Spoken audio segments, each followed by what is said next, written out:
ஒரு கேள்வி கேட்கிறேன். உங்களுக்கு திருமணமாகி பல வருடங்கள் ஆகிவிட்டது என்று வைத்துக் கொள்ளுங்கள்.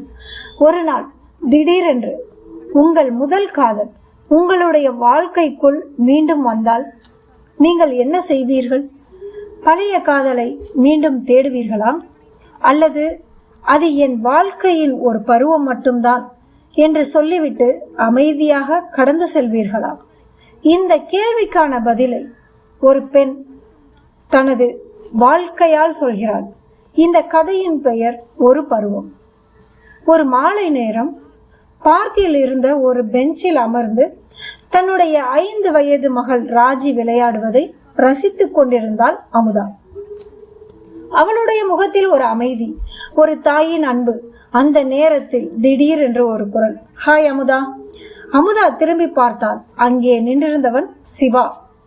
18 ஆண்டுகளுக்கு முன்பு அவள் உயிராக நேசித்தவன். ஒரு கணம் இருவருக்குள்ளும் வார்த்தைகளே வரவில்லை.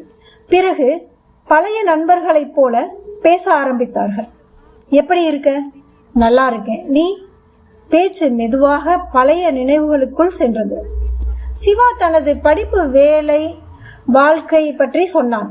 ஆனால் அவன் கண்களில் இன்னும் ஒரு கேள்வி இருந்தது. திடீரென்று அவன் கேட்டான், அமுதா, என்ன மறந்துட்டியா? அமுதா சிரித்தாள். இல்ல, மறக்கல.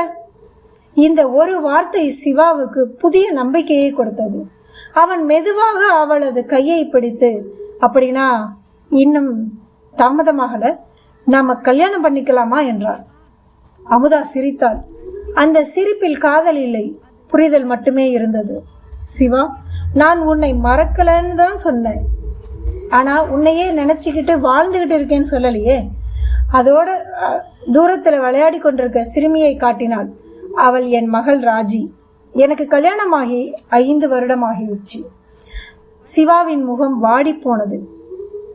அவன் மெதுவாக சொன்னான், என்னால் இன்னும் உன்னை மறக்க முடியல. அதற்கு அமுதா சொன்ன பதில்தான் இந்த கதையின் இதயம். சிவா, வாழ்க்கை ஒரு ரயில் மாதிரி. ஒவ்வொரு நிலையிலும் நின்று பழைய பயணிகளை தேடிக்கொண்டே இருந்தா நம்ம இலக்கை எப்போது அடைய முடியாது இல்லையா? சில நினைவுகள் நம்ம வாழ்க்கையின் அழகான அத்தியாயங்கள். ஆனா அந்த அத்தியாயத்திலேயே முழு வாழ்க்கையையும் நிறுத்திட முடியாது.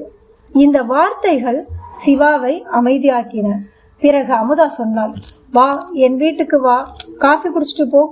சிவா கொஞ்சம் தயங்கினான். உன் கணவர், அவருக்கும் என் நண்பர்களுக்கும் என் வீட்டில் இடம் இருக்கு. வீட்டுக்குள் சென்றதும் அமுதாவின் கணவர் தினேஷ் சிரித்த முகத்தோடு சிவாவை வரவேற்றார். சிறிது நேரத்தில் அமுதா சூடான காஃபியுடன் ரவா கேசரியும் கொண்டு வந்தார். தினேஷ் ஆச்சரியமாக கேட்டார், இன்று என்ன விசேஷம்? அமுதா சாதாரணமாக சொன்னாள், சிவாவுக்கு ரவா கேசரி ரொம்ப பிடிக்கும். அதான் ஞாபகம் வந்துச்சு. அந்த ஒரு வாக்கியம் சிவாவுக்கு சங்கடம், தினேஷுக்கு அமைதியான குழப்பம். சிவா விரைவாக கிளம்பினான். இரவு தினேஷ் மனைவியிடம் கேட்டார், அவர் உன் பழைய காதலா? அமுதா எந்த தயக்கமும் இல்லாமல் ஆமாம் என்று சொன்னாள். தினேஷ் அதிர்ந்தான். ஆனால் அமுதா தொடர்ந்து சொன்னாள், நம்ம சின்ன வயசு போட்டோவை நாம எரிந்து விட மாட்டோம் இல்லையா? அதை மீண்டும் வாழவும் போவதில்லை. அது நம்ம வாழ்க்கையின் ஒரு நினைவு. அந்த மாதிரி தான் என் முதல் காதலும் என் வாழ்க்கையின் ஒரு பருவம். அது முடிந்து விட்டது. ஆனா நான் உன்னை காதலிக்க ஆரம்பிச்ச நாளில் இருந்து என் வாழ்க்கை முழுவதும் உனக்காகத்தான். அந்த வார்த்தைக்கு பிறகு தினேஷ் அமைதியாகிவிட்டார். ஆனால் படுக்க போகும் முன் அவர் ஒரு கேள்வி கேட்டார், அமுதா, உன்னுடைய பழைய காதல் இன்னும் உன்னை சந்திச்சுக்கிட்டே இருக்கானா? அந்த கேள்வியோடு கதை முடிகிறது. நண்பர்களே, காதல் மறைந்து போகலாம், நினைவுகள் மறையாமல் இருக்கலாம். ஆனால் ஒரு நல்ல வாழ்க்கையை வாழ்வது என்பது பழைய நினைவுகளில் சிக்கிக்கொள்வது அல்ல. அவற்றை மரியாதையாக மனதில் வைத்துக்கொண்டு இன்றைய உறவுகளை உண்மையாக நேசிப்பதுதான். இந்த கதையில் உங்களுக்கு அதிகம் பிடித்த கதாபாத்திரம் யார்? அமுதாவா, சிவாவா அல்லது தினேஷா? உங்கள் கருத்தை கமெண்டில் சொல்லுங்கள். மீண்டும் ஒரு சிந்திக்க வைக்கும் கதையுடன் சந்திக்கிறேன். நன்றி, வணக்கம்.